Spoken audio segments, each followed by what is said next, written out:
ಶ್ರೀ ಗುರು ಬಸವಲಿಂಗಾಯ ನಮಃ. ಶರಣು ಶರಣಾರ್ಥಿ. ನಾನು ಸಂಸ್ಕೃತಿ 8ನೇ ತರಗತಿಯ ವಿದ್ಯಾರ್ಥಿನಿ. ಇಂದು ನಮ್ಮ ಶಾಲಾ ಆವರಣದಲ್ಲಿ ಹಮ್ಮಿಕೊಂಡಿರುವ ವಿಜಯ ಕರ್ನಾಟಕ ಸೂಪರ್ ಸ್ಟಾರ್ ರೈತ ಕಾರ್ಯಕ್ರಮಕ್ಕೆ ಆಗಮಿಸಿದ ತಮಗೆ ನಮ್ಮ ಸಂಸ್ಥೆ ವತಿಯಿಂದ ಹಾರ್ದಿಕ ಸ್ವಾಗತ ಕೋರುತ್ತೇನೆ.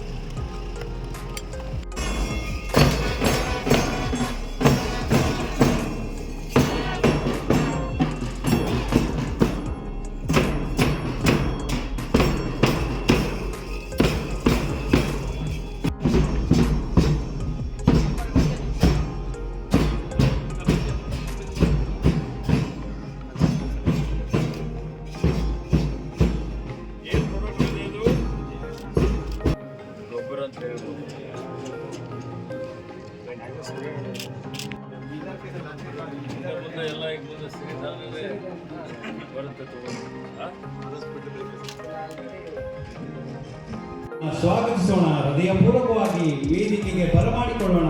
ಈ ಒಂದು ವಿಜಯ ಕರ್ನಾಟಕ ಸೂಪರ್ ಸ್ಟಾರ್ ರೈತ ಕಾರ್ಯಕ್ರಮ ಜಿಲ್ಲಾ ಮಟ್ಟದ ಪ್ರಶಸ್ತಿ ಪುರಸ್ಕಾರ ಸಮಾರಂಭ. ಪ್ರಗತಿಪರ ರೈತರೆಲ್ಲರೂ ಕೈ ಜೋಡಿಸಿ ಅವರನ್ನ ಸ್ವಾಗತಿಸ್ತಾ ಇದ್ದಾರೆ.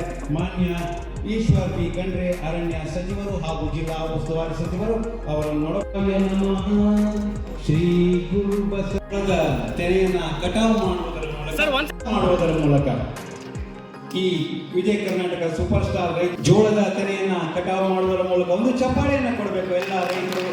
ಯಾಕಂತ ಹೇಳಿದ್ರೆ ಇಂದಿನ ನಮ್ಮ ಪಾಂಡೂರು ಜಿಲ್ಲಾ ಅಧ್ಯಕ್ಷರು ಕರ್ನಾಟಕ ರೈತ ಸಂಘದ ಮೂಲಕ ಜ್ಯೋತಿ ಬೆಳಗುತ್ತಿದೆ ವಿಮಲ ಪರಂಜ್ಯೋತಿ. ಯಾರು ಸಾಧನೆಯನ್ನು ಮಾಡಿದ್ದಾರೆ, ಸಾಧನೆ ಮಾಡಿದಂತ ರೈತರಿಗೆ ಗುರುತಿಸಿ ಅವರಿಗೆ ಇವತ್ತು ಪ್ರೋತ್ಸಾಹ ಮಾಡುವಂಥದ್ದು, ಆ ಸ್ಫೂರ್ತಿ ಬರುವಂತಹ ರೀತಿಯಲ್ಲಿ ಅವರಿಗೆ ಇವತ್ತು ಪ್ರಶಸ್ತಿ ಕೊಡುವಂಥದ್ದು, ಪುರಸ್ಕಾರ ಕೊಡುವಂತ ಒಂದು ಕಾರ್ಯಕ್ರಮವನ್ನು ಹಮ್ಮಿಕೊಂಡಿದ್ದಾರೆ.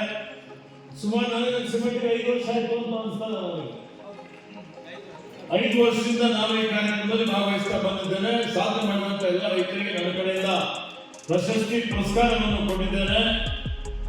ಮತ್ತೆ ಅದಕ್ಕಾಗಿ ನಾನು ಪ್ರಥಮವಾಗಿ ನನ್ನ ಪರವಾಗಿ ವಿಜಯ ಕರ್ನಾಟಕದ ಎಲ್ಲ ಸಂಪಾದಕರಿಗೆ ದೇವಯ್ಯ ಮಾಡಿದ್ದಾರೆ. ಲಿಂಗಕ್ಕೆ ಚನ್ನಬಸವಪಟ್ಟ ದೇವರು ಕೃಷಿಗೆ, ಪ್ರಕೃತಿಗೆ, ಪರಿಸರಕ್ಕೆ, ಅರಣ್ಯಕ್ಕೆ ಇಂಥ ಒಂದು ಕಾರ್ಯಕ್ರಮ ಪ್ರತಿ ವರ್ಷ ಇಲ್ಲಿ ಆಯೋಜನೆ ಮಾಡಿ ರೈತರಿಗೆ ಉತ್ತೇಜನ ಕೊಡುವಂತಹ ಕೆಲಸ ಮಾಡಿದಕ್ಕಾಗಿ ಅವರಿಗೂ ನಾನು ಇವತ್ತಿನ ಕಾರ್ಯಕ್ರಮದ ನಿಮಿತ್ತ ಹಾರ್ದಿಕ ಅಭಿನಂದನೆ. ಶ್ರಮಜೀವಿಗಳು ಇವತ್ತು ನೈಜವಾದಂಥ ಒಂದು ಹಣ ಗಳಿಸುವಂಥವ್ರು ಅಂತ ಹೇಳಿದ್ರೆ, ನೈಜವಾದಂಥ ಒಂದು ಸಂಪನ್ಮೂಲ ಬರುವಂಥದ್ದು ಅಂತ ಹೇಳಿದ್ರೆ ರೈತರು ಮಾತ್ರ ಅಂತೇಳಿ ಭಾಳ ಹೆಮ್ಮೆಯಿಂದ ಇವತ್ತು ನಾವೆಲ್ಲ ಹೇಳೋದು. ಹೀಗಾಗಿ ಮತ್ತೊಮ್ಮೆ ಸಾಧಕರೆಲ್ಲರಿಗೂ ವಿಜಯ ಕರ್ನಾಟಕದವರೆಲ್ಲ ಯಾರ್ಯಾರು ಸಾಧನೆ ಮಾಡಿದ್ದೀರಿ ನಿಮಗೆಲ್ಲ ಗುರುತಿಸಿದ್ದಾರೆ, ಯಾರ್ಯಾರು ಪ್ರಶಸ್ತಿಗೆ ಭಾಷಣರಾಗಿದ್ದೀರಿ ಅವರೆಲ್ಲರಿಗೆ ನನ್ನ ಪರವಾಗಿ, ಸರ್ಕಾರದ ಪರವಾಗಿ ಹಾರ್ದಿಕ ಅಭಿನಂದನೆ ಮತ್ತು ಶುಭಾಶಯವನ್ನು ಕೋರ್ತಾ ಇದ್ದೇನೆ. ಮತ್ತೆ ಮತ್ತೊಮ್ಮೆ ವಿಜಯ ಕರ್ನಾಟಕದವರಿಗೆ ಮತ್ತು ಪೂಜ್ಯರಿಗೂ ನನ್ನ ಒಂದು ಅಭಿನಂದನೆಗಳು ಮತ್ತು ಪೂಜ್ಯರಿಗೆ ನಮನಗಳನ್ನು ಹೇಳಿ ನನ್ನ ಮಾತು ಮುಗಿಸ್ತಾನೆ. ಜೈ ಎಲ್ಲ ವಿಶೇಷ ಜೋರಾದ ಚಪ್ಪಾಳೆಯನ್ನ ಮಾನ್ಯ ಈಶ್ವರ್ ಪಿ ಖಂಡ್ರೆ ಅವರಿಗೆ ಸಲ್ಲಿಸೋಣ.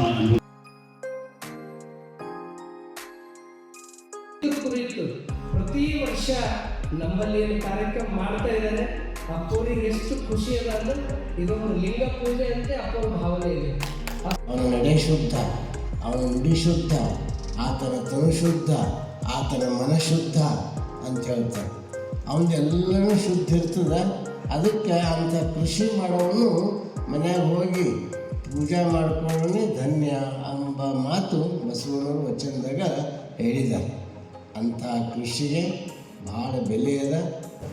ಅದೇನು ನನ್ನ ಒಂದೇ ಒಂದು ಹಿಡಿಸ್ತು ಯಾವುದು ಅಂದ್ರೆ ಮಳೆಯಲ್ಲಿ ಮಳೆ ಎನ್ನದೆ, ಚಳಿಯಲ್ಲಿ ಚಳಿ ಎನ್ನದೆ, ಬೇಸಿಗೆಯಲ್ಲಿ ಬಿಸಿಲೆನ್ನದೆ, ಹಗಲು ರಾತ್ರಿ ಹೊಲದಲ್ಲಿ ಶ್ರಮ ಪಡುವಂಥ ರೈತನು ಹಿಡಿಸೇನ, ರೈತ ಹಿಡಿಸೇನ.